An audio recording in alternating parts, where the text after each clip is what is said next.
Hello, you wonderful people, and welcome to another episode of Super-Fanta-Fi. This being a show about TV shows of the supernatural, fantasy, and or science fictional genre. For today's episode, I'm going to talk about the latest episode of Charmed. A lot of really interesting things went down in this episode, so let's break it down. I really like that this episode, obviously, everything is still not copacetic. Even with Kayla here, it's still rough patches because everyone in the group still hasn't dealt with everything. It's still Kayla getting caught in the middle of everything, and that's so represented by the intro or the opening, where we have her cooking for everyone. It's kind of a nice celebration. It's like, oh man, this is kind of a nice family moment. You do notice that Harry's not there, so that is kind of interesting.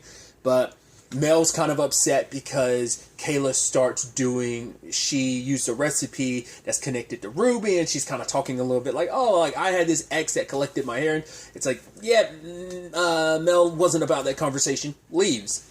Maggie gets called out because she's doing some, demon fighting, but she did it without Jordan. Like, he and Harry had that whole conversation about meeting her halfway. He did, but it seems like she's still off doing that on her own. That's her way of dealing with grief and stuff. So that blew up in Kayla's face again because Jordan ended up bailing partway through that. Then Maggie ended up leaving because the bowl she had served some of the food out of was Macy's bowl. And it's just, then training with Harry, he's teaching her a lot of the fundamentals of magic.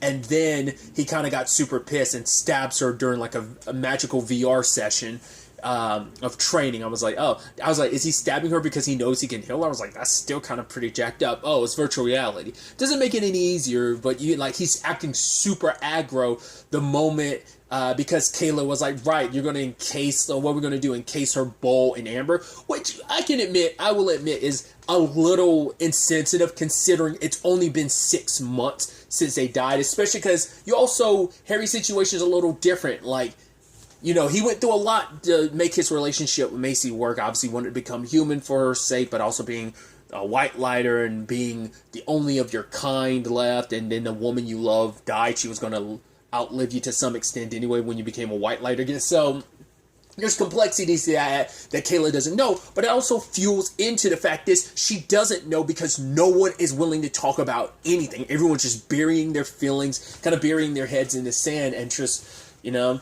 even Harry saying that harsh thing of like, oh, Kayla needs to be less like herself. I'm like, that was a completely unnecessary and douchey thing to say, but he's lashing out. Everyone's dealing with things in their own way. So Mel is trying to get back her time stop ability, but either it's a byproduct of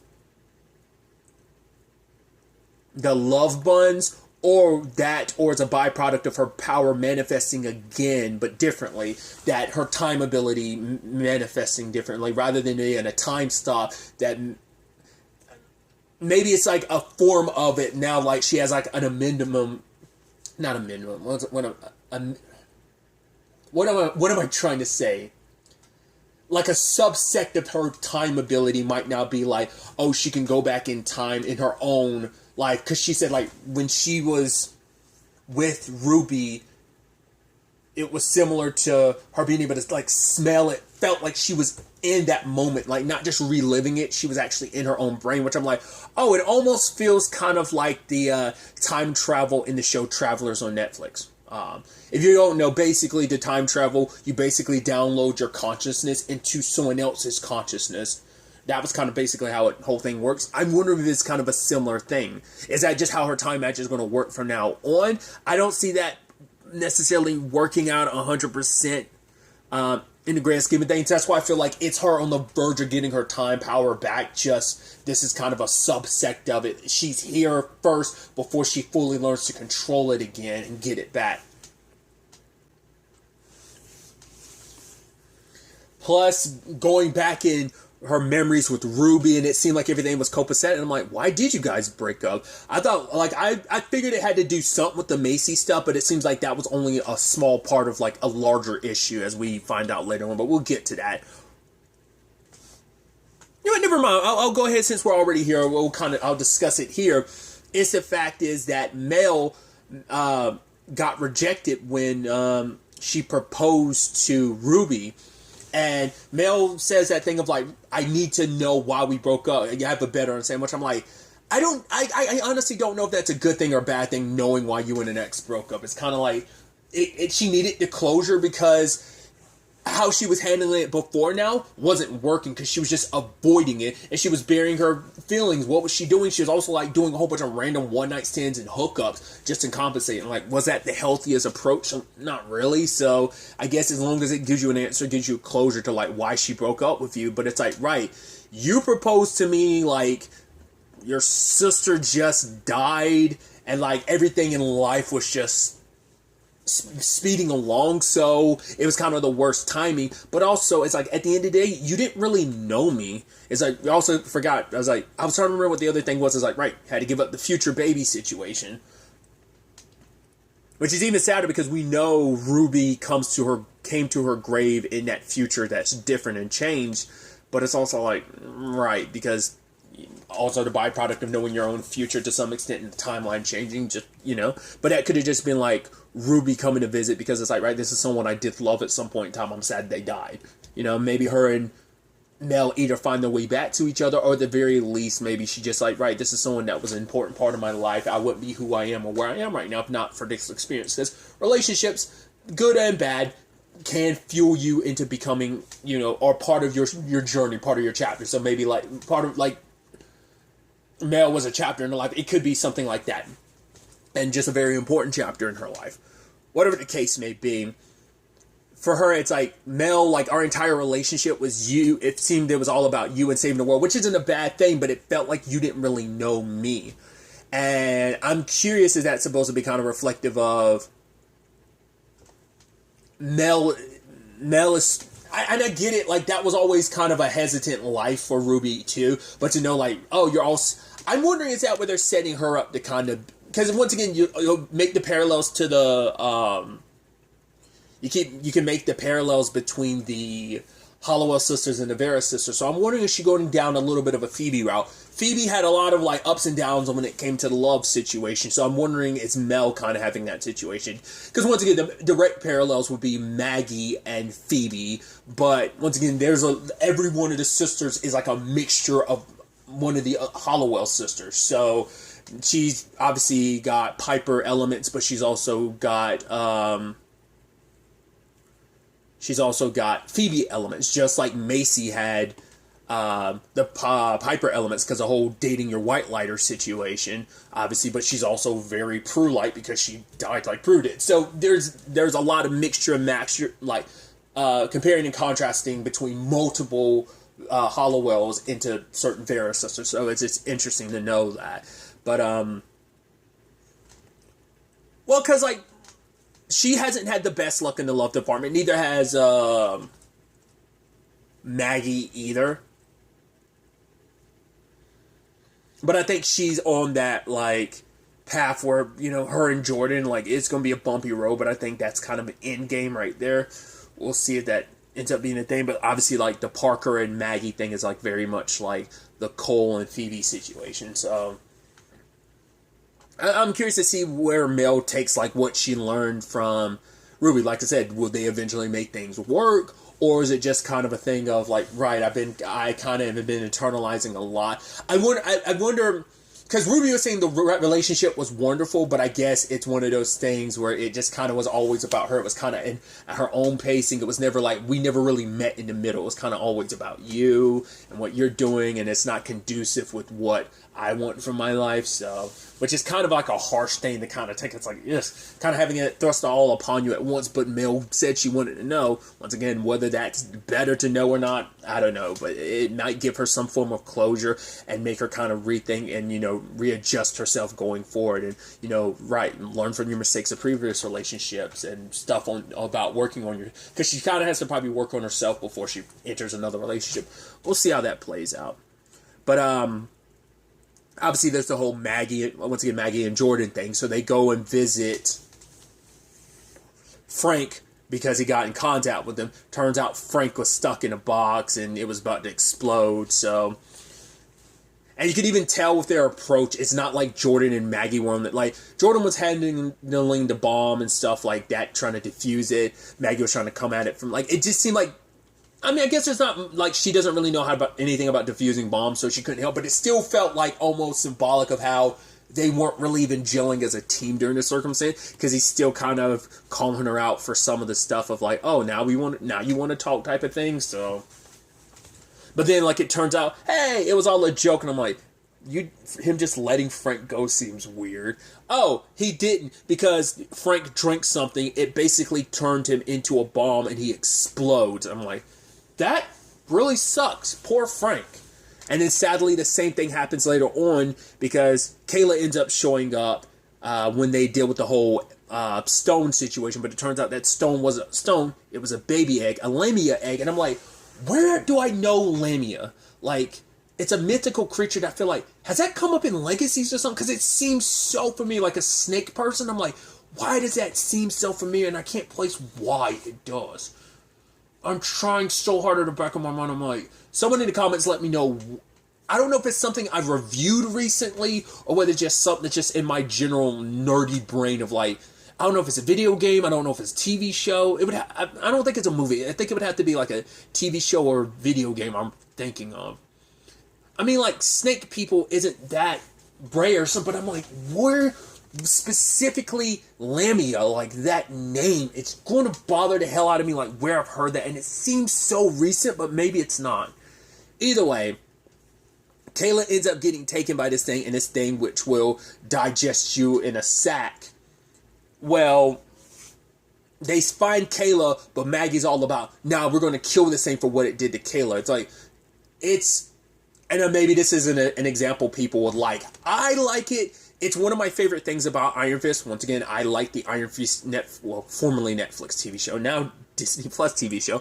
I liked it. A lot of people had their issues with it. That's fine. I've talked about it to death. But I loved an aspect of Season 2 where Danny made any excuse to light up the Iron Fist. It was a recurring point through Season 1 and 2. He's super angry. Well, Season 1, it was just about he was angry. So I think there's a lot of parallels with Maggie. Maggie's just using any excuse for a fight. It's like, in a metaphorical sense, she's lighting up her Iron Fist when she doesn't need to. To me, that was just like, especially in a particular fight, he lights up the Iron Fist, and Colleen had to stop him like, Danny, what the hell are you doing? And to me, I was like, because it just shows how he's just using it as an excuse to fight. Because the power, and it's not necessarily power that's going on with Maggie, it's just she's hurt, and I think as an empath, it's hitting her in a way that she doesn't recognize. She's saying she's going to therapy, but she's not properly dealing with her feelings. The only thing that makes her feel better is beating people up and killing demons, but that's not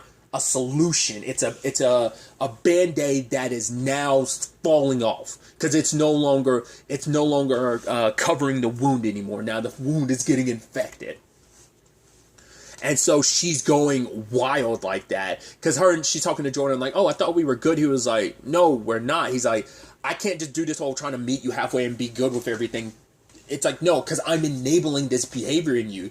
Like, she almost killed that Lamia because that Lamia was actually a mother protecting its child. Because the stone that they found was that her egg that the Tallyman stole so that the two of them would be pit against each other. And it's like, but why? And he ends up tick booming the Lamia, the mother. So they end up taking the egg back to the nest so that it can survive. But for Jordan, it's like, you almost killed that Lamia. Yeah, but Kayla stopped me. Yeah, but that's not the point. You've always been the very empathic person who's always worn their heart on their sleeves. You've always been able to understand people's feelings. But in this moment, you're not the person I fell in love with anymore. Very similarly to something else what was I watching recently that came up about, like, right, you're not Promised Land, the whole, like, Joe situation between him and Letty. He's not the same man that she fell in love with. And that's the same thing understandable after everything they went through. Of course, none of them are going to ever be the same, but Maggie's super angry and, like, she's lashing out and needs to kill and fight to the point she snaps on. Now, once again, the dude at the end, justified that he's an asshole, does he deserve the beating she's giving him? Is like, nah, not only did she well on him with one hand, she had time to shift over and start punching the shit out of him with the other hand. It's like, yeah, there's deep anger issues there, because I'm sure there's a lot she's burying. But like I said, as an empath, I believe it's manifesting in a way she can't, like, because I think it's a very normal human response anyway. It isn't just a magical thing, but I think as an empath, it probably hits her a little harder than it might anyone else, just because of that element. Maybe it's manifesting because of her empath abilities, and she, as an empath, when you bury your feelings rather than kind of fully confronting and dealing with them, it comes out like this. So, I mean, generally, once again, I think I speak to that as someone who has anger issues, because I bottle a lot of stuff up. So I do have a tendency that I kind of like snap on people, and I also go from irritated to angry so damn fast. It's a flaw in myself I can see, and I think, Maggie hasn't quite realized that yet. She hasn't stopped herself. It's not like she punched a dude and was like, oh my god, let me stop. It's like she punched a dude once, got him on the ground, got on top, and bam, bam, bam, bam, switched hands, bam, bam, bam, and just people nearby are just looking. She's not stopping. She gets so consumed in her anger. So that's fascinating. And then at the whole time, because they're trying to figure out like what this is all about. It's like, right, the Tallyman pit them against each other. Even the Lamio is like, why did he do that? Because it's trying to sow seeds of chaos. Because Maggie said early on, she thought it was fascinating because Mel had tracked a whole bunch of terrible stuff that's kind of happened over the past couple months, or past 6 months. It is interesting that the Tallyman, it seems like he's only been really active the past 6 months. The moment the Charm Ones weren't the Charm Ones at the time, while they were kind of busy dealing with their own stuff, this great threat was building up. And maybe the argument could be right, because we were dealing with obviously losing Macy, that this guy slipped through our blind side and he became the terror that he is now. But Maggie was suggesting that because of how, like, there is no similarities between any of the crimes and stuff, that it might be on purpose, that anything he's done is because to make it seem random, solidifies psychological fear in people, because it's like, right, when is he going to pop up? There's no rhyme or reason to what he does. It just seems random. So everyone kind of feels like, oh, I'm potentially a next target. So we also confirmed this episode that those spiders are essentially surveillance cameras. He uses those to like keep an eye on things, because I thought it was interesting he happens to show up in the cabin after the fact and grabs the spider and was like, yeah. Once again, whether that's just a magical device, essentially, like he did that, or whether that's just a manifestation of his spell, a manifestation of a power he has that does that, whatever the case may be. Why is he doing this? Because I guess maybe by throwing them into the wilds, he knows the Charmed Ones are still vulnerable, so he's trying to strike them at this point, or maybe he is trying to instill fear in them to make them feel hopeless. It's like, you are supposed to be the guardians, the one who protect the magical world when it's at threat. I'm a threat you can't stop. And the fact is, I'm trying to prove to you over and over again with Frank, with the Lamia, that there's nothing you can do, that you are powerless. Especially because they're not in sync with Kayla yet. The Power 3 is reunited, but it hasn't clicked yet. So that's my thought. So we'll see where things kind of go from there. But at the same time, Harry ends up meeting Roxy, which it turns out... was it Rocky or was it Roxy? It's Roxy, right? Yes. Because it had made me stop for a second. I'm like, wait, her name is Roxy. Because I was like, let's say, like, right, am I just thinking Roxy because of Roxy Stryer? But I'm like, no, I think her name actually is Roxy. I don't know. I kept bouncing that in my head. I was like, no, it's definitely Roxy. I don't know why I even had to like stop there. Regardless, they're similar in the regard of we're kindred spirits because we're both people who live for a very, very, very long time. She can only come... She almost has like a flying... I'm maybe like mythology-wise what she is. She referenced what it is. I'm blanking on what it is off the top of my head. But maybe there's a mythology behind it that... like, oh, if you know mythology well enough, you'll know what she is. But the way she references, like, okay, I'm like... I feel like I've come across that what she is in something else too. Like the way she works of like, cool, I could be on the surface for a year, but then like and for the next 7 years I have to be underground and stuff like that. Because what I was about to say kind of reminds me of the Flying Dutchman from the Pirates. Like once for one time a year, every 10 years, you can come ashore. That's the whole thing behind that, right? So I thought there was kind of a similarity between them. I thought it was interesting. But she gets like a full year, but then like 7 years before. Like I said, I think there's a whole mythology behind what she is, because that seems slightly familiar, not just outside of like the Flying Dutchman comparison. And so she wants to help Harry. It's like, right, you're struggling with Kayla, a new charmed one. I've taken an interest in all of this. So how about this? I offer you a potion that'll help make her more malleable, or I can give you something that'll really help you understand who you are and what your purpose is. Because since Macy died, like, that's all you are. Like, are you going to go back to just being the teacher of magic, going back to the life of who you were before Macy died? Or are you going to find something else? And I love the whole conversation between him and Kayla. And I love that he was like, yeah, you must be a poet, you're adopted. She was like, because I'm an only child is what I was going to say. Wait, what do you mean? My parents are my parents? I was like, wait, what? And then she starts crying. I was like, oh, that's a fake cry. I was like, that's good. That's super messed up and that's super good. But it's like, yeah, you stabbed me. I had to get you back. But he's like, right, you being you is a good thing. The issue was I don't feel like being the white lighter I was before isn't the path I want to go down anymore. That's why I don't think I'm the right person to train you. And it's like, oh, like life will work itself out, that, the universe will play itself out to the point that your new trainer, the person who can point you in the right direction and train you, is going to come into your life. I'm assuming it's the singer, because we focus on him twice this episode, him doing his performance the moment Harry came in the bar to meet Roxy, but then also later on Kayla runs into him like the bathroom and she's kind of like disgusted by him. But I'm like, because I guess his power is like manifestation in its own right too, because it seems like his power is like to sway people. So maybe that's where they're going to, I'm curious what that's going to be. I was like, not unless we end up finding out. That'd be interesting if we find out he's actually a Cupid or something. Then I'll be like, wait, if he's going to be a Cupid, I was like, is that going to be a situation where, is that going to be kind of a little Phoebe thing? Because, with the original series, that's who Phoebe finally ends up with, is a Cupid. So, maybe that's just me reading too much. And like the whole, like, being able to get into people's hearts like that, it seemed very Cupid-esque. They've come across a Cupid in this show, haven't they? Or am I thinking of something else? I think they've come across a Cupid before. God, that's a problem with watching so many shows. I can never know, like, how much is blurring in from something else. I don't remember now. Regardless, that was kind of my thought process at the time, so. But Harry does ultimately go back to Roxy and takes that thing. And it seems like it zaps him somewhere. Curious what that's going to be.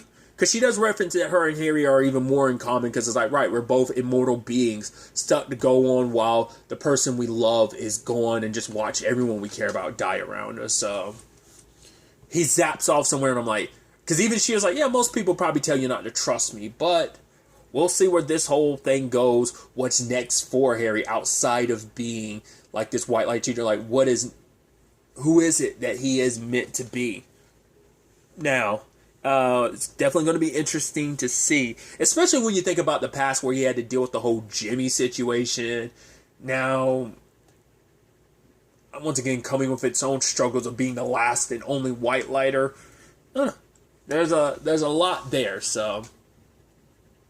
And how that might tie into Jordan's story with him trying to figure out with his powers, which him having those powers, him being a medic, it all ties interestingly enough with him being with Maggie, who wants to hurt and kill, where it's like, no, like, I want to heal people, I want to save people, until you figure out, like, stuff on your own, and if that's, like, we can work it out the moment you find out whether or not that's something you want to be a part of as well, but you gotta figure you out, because there's a lot there you haven't been dealing with that you need to deal with. So, like I said, we'll ultimately have to wait and see where the next episode takes us going forward with all of this. But really, that's all I want to talk about. Till the next time we meet, be happy, be safe, live life to the fullest, and enjoy it. Good day, and goodbye.